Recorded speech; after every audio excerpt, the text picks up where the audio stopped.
Olá, seja mais uma vez muito bem-vindo aqui ao canal do Ayrton Broto. Pessoal, vamos ao kit YouTube. Se inscreva no nosso canal, assine o sininho, deixe seu like. No final do vídeo, compartilhe e deixe aí a sua opinião sobre o que você pensa desse assunto. Hoje, o que nos traz aqui é a entrevista do Putin, algo que eu considero que vai ser, pelo menos neste ano, o fato mais importante em termos geopolíticos. Eu não acredito que a guerra da Ucrânia acabe esse ano e talvez Gaza ainda se estenda mais alguns meses.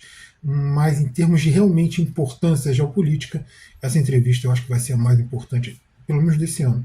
Quiçá aí do ano, da década, até talvez da primeira metade do século XXI, porque ela esclarece muita coisa e dá muitas tendências aí do caminho que a humanidade vai trilhar pelos próximos anos. Pois bem, para fazer essa análise, eu vou começar falando de história. O que é a história, por que a história e como ela se forma. Vamos lá, gente. Pode ser que alguns historiadores vejam isso aqui e podem até contribuir, porque eu já estou um pouco afastado desse debate sobre a história há algum tempo. Mas vamos lá, a história ela não é uma sucessão de datas e fatos. As datas e os fatos fazem parte da história, mas não são a história. O que é a história? A história é uma construção, é o desenvolvimento das relações humanas, das sociedades humanas, e ela de vez em quando culmina em algumas datas e fatos. Por exemplo, a Revolução Francesa. Você, para ter a Revolução Francesa, teve todo um antecedente que levou ao amadurecimento das insatisfações da população, mas não foi só isso. Você teve que ter o surgimento e o fortalecimento de uma nova classe que teve força suficiente para mobilizar essa população, para canalizar a insatisfação da população e levar à Revolução Francesa. Essa classe foi, por exemplo, a burguesia, e que levou à Revolução Francesa.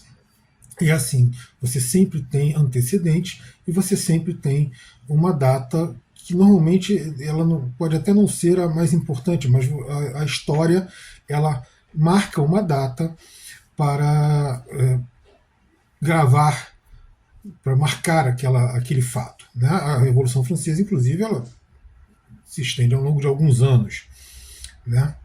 Mas ela é tida como a queda da Bastilha, ali é tida o estopim da Revolução e marcou a Revolução em si.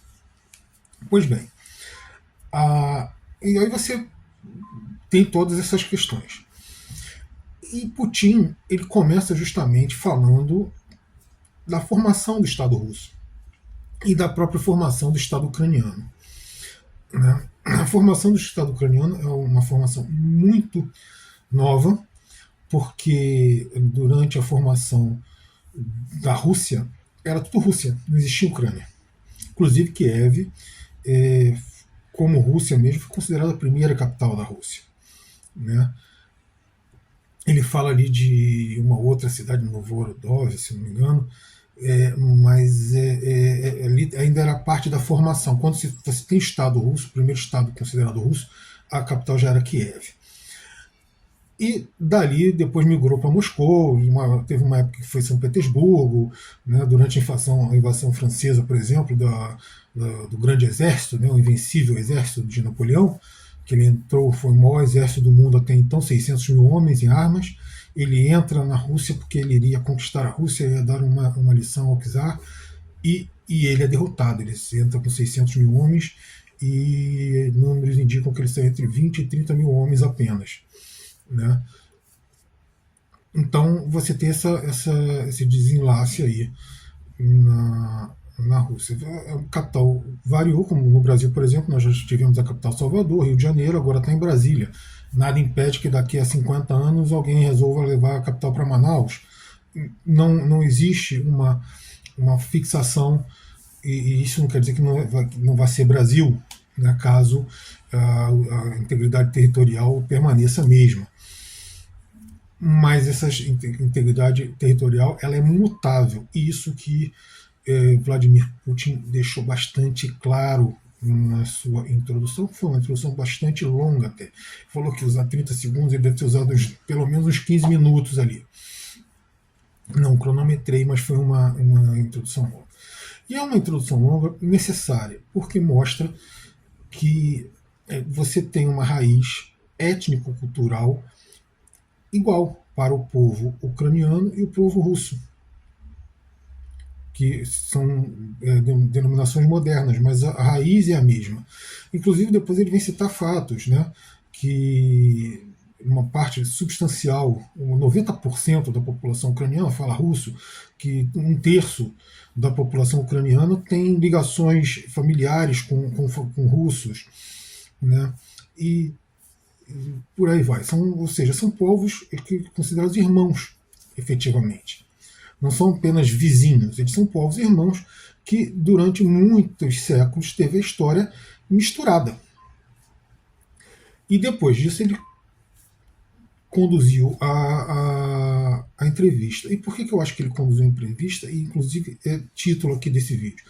Porque ele deu o tom o tempo todo do que o Tucker Carlson deveria perguntar para ele. Então, primeiro ele começa desarmando o Tucker Carlson, porque o Tucker Carlson vai começar a entrevistar e ele fala, vamos fazer esse negócio sério, deixa que eu conduzo isso aqui. Foi assim que ele fez e o Tucker Carlson aceitou. Então ele fez essa introdução e depois ele sempre deixava os ganchos para que o Tucker Carlson levasse as perguntas de acordo com aquilo que interessava Putin dizer. Só no final é que nós entramos realmente no terço final da entrevista que nós entramos realmente na geopolítica atual.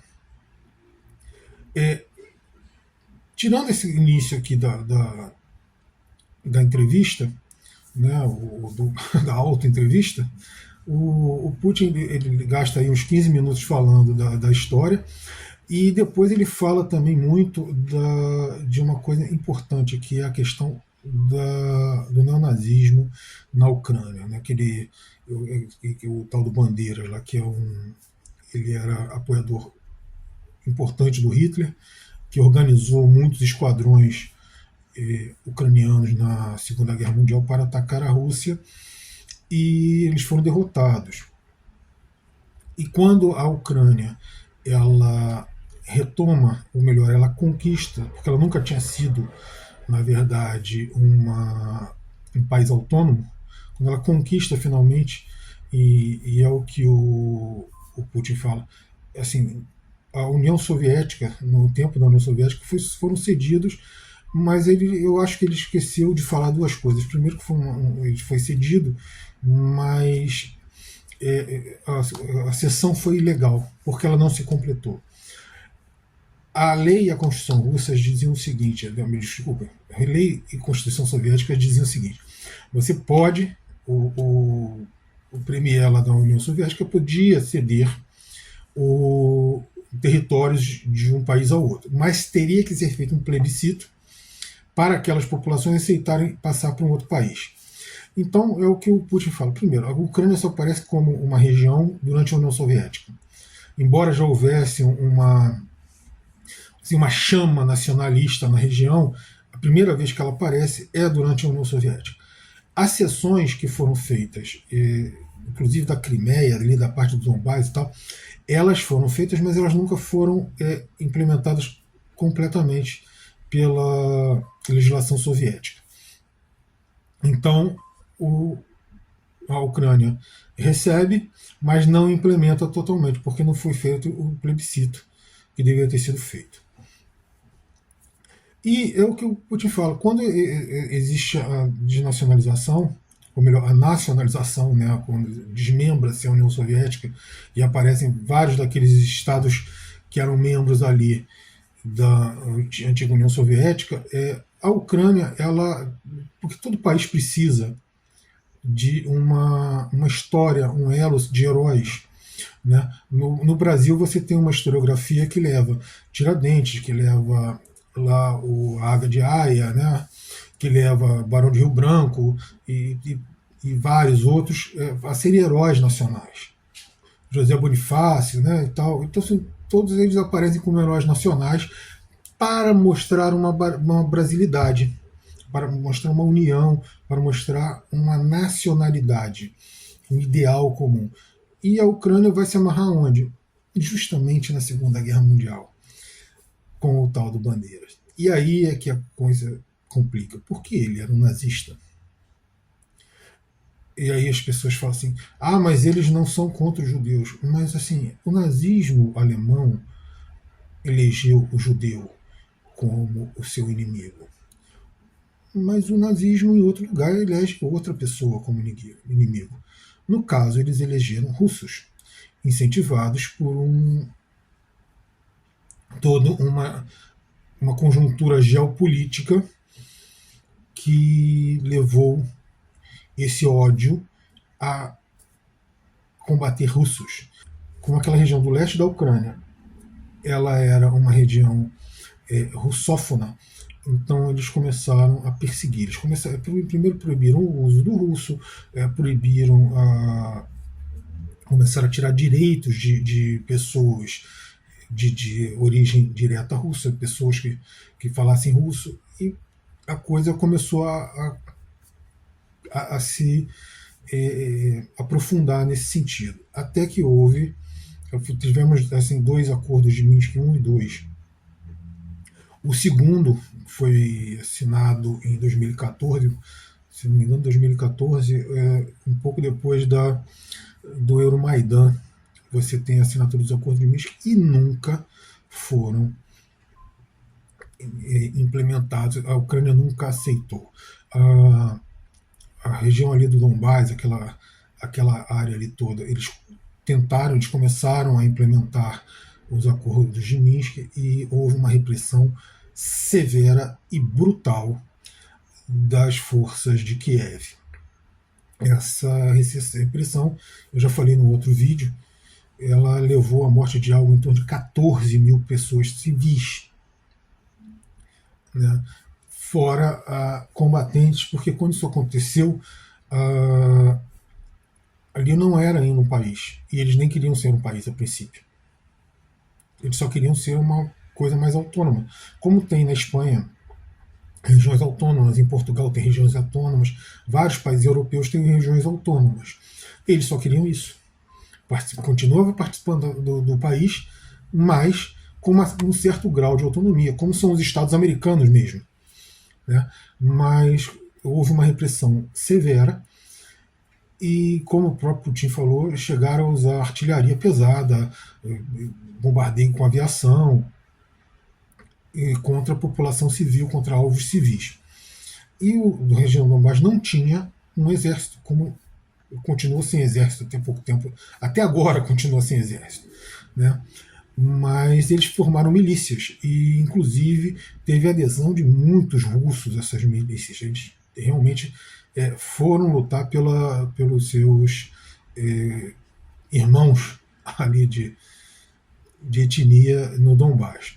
Essa guerra durou 8 anos, como já falei, matou cerca de 14 mil civis, até que a coisa foi aprofundando. Como como o Putin falou, os laços entre a OTAN e a Ucrânia foram se aprofundando.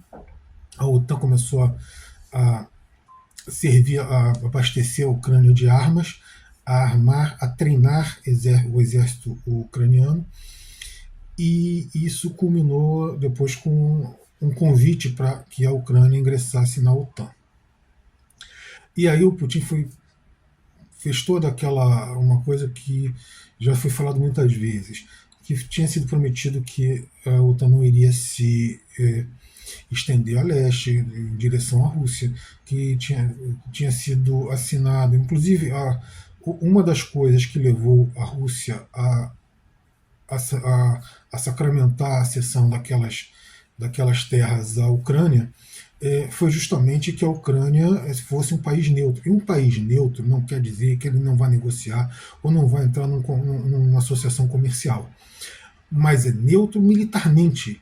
A Ucrânia não poderia ser nem favorável à Rússia, nem favorável à OTAN militarmente falando. E foi justamente o que foi quebrado quando se faz esse convite. Isso para os russos foi uma ultrapassagem de uma linha vermelha e levou à guerra. Agora é importante atentar para três coisas que Putin fala durante todo o vídeo, ou melhor, durante a parte final, intermediária final da entrevista. Primeiro, Putin chegou a conversar com o Bush para integrar a OTAN. A própria Rússia entregar a OTAN. E, a princípio, o presidente americano foi favorável a esse ingresso da Rússia na OTAN. Não se sabe por quê, mas acabou que as forças americanas negaram esse ingresso da OTAN. Talvez eles estivessem com medo da Rússia passar a liderar esse tratado, essa aliança militar. Segundo ponto, que também é bastante importante, após as negativas de ingresso da Rússia na OTAN, o Putin passou anos clamando a Estados Unidos e Europa que deveria haver conversas sérias, uma cúpula para definir a questão de segurança na Europa. E eles simplesmente se recusaram durante anos a qualquer tipo de conversa com a Rússia nesse sentido. E enquanto se recusavam, a OTAN avançava em direção à Rússia, embora a Rússia não fizesse nenhum movimento que levasse a crer que haveria invasão ou alguma coisa do tipo. E, por último, o Putin ele repete várias vezes no final da entrevista. A Rússia está aberta, a Rússia chegou a fazer um acordo com a Ucrânia logo no início da guerra, praticamente, que acabaria com o que ele chama de Operação Especial Militar, e esse acordo foi sabotado pelo seu Boris Johnson, que na época era primeiro-ministro inglês, a mando, lógico, de Washington e sob o auspício da OTAN também. Então, ele disse que já tinha sido feito um acordo e isso aí foi negado. Após isso aí, o Zelensky, de forma completamente alucinada, assina um decreto dizendo que enquanto o Putin for presidente da Rússia, não se negociará com a Rússia nenhum acordo de paz. Ou seja, de duas uma, ou a Rússia vai tomar o país inteiro, ou essa guerra vai durar anos. Né? Talvez dure anos até que a Rússia tome o país inteiro. Né? Ou então eles revêem a posição deles, eles cancelam esse decreto, anulam esse decreto e se negocia uma paz. De qualquer forma, o Putin se colocou várias vezes favorável a uma negociação, mas ele quer uma negociação que não é só pegar um pedaço de papel e assinar. Por quê? Porque papel aceita qualquer coisa. Né? Você, palavras, o vento leva, papel aceita qualquer coisa. Então, ele quer assinar, ele quer negociar, mas ele vai querer garantias de cumprimento do acordo. Então, provavelmente, vai levar algum tempo ainda até que se faça esse acordo. De qualquer forma, no terço final, o Tucker Carlson até consegue ali alguma, digamos assim, autonomia nas perguntas. E aí, uma das perguntas que ele faz é a questão da China. E aí vem duas vezes que eu achei bastante interessante, que na tradução que foi feita em português, a menina lá do Ministério das Relações Exteriores da Rússia, ela não faz a tradução literal, mas o Putin fala em bicho-papão.